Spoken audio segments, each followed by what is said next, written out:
সালামু আলাইকুম। আজকে থেকে প্রায় ১ কোটি বছর আগে আমি গিয়েছিলাম মিরসরাইয়ের মহামায়া লেকে এবং আজকে সেই ভ্রমণেরই কিছু অংশ আপনাদের সাথে শেয়ার করব। লেকে পৌঁছাতে পৌঁছাতে আমাদের প্রায় দুপুর গড়িয়ে যায়। এর জন্য আমরা প্রথমেই ঢোকার আগে খাওয়াটা শেষ করে নিই।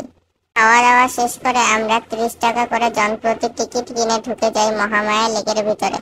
গেট থেকে ঢুকে প্রায় ৫ থেকে ৭ মিনিট হাঁটার পর আমরা পেয়ে যাই আমাদের সেই কাঙ্ক্ষিত মহামায়া লেক। লেকটিতে আসার মূল কারণই ছিল আমাদের কায়াকিং করা। এর জন্য বেশি দেরি না করেই আমরা কয়েকটি কায়াক ভাড়া করে নেই। ৩০ মিনিট কায়াক ভাড়া করার জন্য আমাদের প্রায় জনপ্রতি ১০০ টাকা করে খরচ পড়েছিল। প্রথমবার মহামায়া লেকে কায়াকিং করার অনুভূতি অনেকটাই রোমাঞ্চকর এবং নতুন অভিজ্ঞতায় ভরপুর। চারপাশে সবুজ পাহাড়, শান্ত পানি আর হালকা বাতাস, সবকিছু মিলিয়ে এক অপূর্ব প্রাকৃতিক পরিবেশ। প্রথমে কায়াকের ভারসাম্য ধরে রাখা একটু কঠিন মনে হলেও কিছুক্ষণের মধ্যেই অভ্যস্ত হয়ে যায়। নিজের হাতে প্যাডেল চালিয়ে সামনে এগিয়ে যাওয়ার অনুভূতিটা একেবারেই আলাদা। স্বাধীন, আনন্দ আর অ্যাডভেঞ্চারের এক অপূর্ব মিশেল।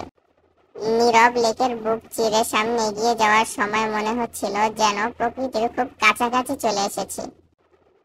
পানি ছিটকে পড়ার শব্দ, পাখির ডাক আর মাঝে মাঝে পাহাড়ের গায়ে পড়া রোদ যেন পুরো দৃশ্যটাকে করে তুলেছিল স্বপ্নময়।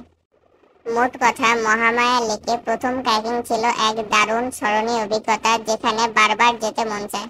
সব থেকে বড় কথা হচ্ছে, যখন বন্ধুদের সাথে একসাথে কায়াকিং এ নামলাম তখন শুধু পানি আর পাহাড় ছিল না, ছিল হইচই, হাসি, ঠাট্টা আর ছোট ছোট প্রতিযোগিতা।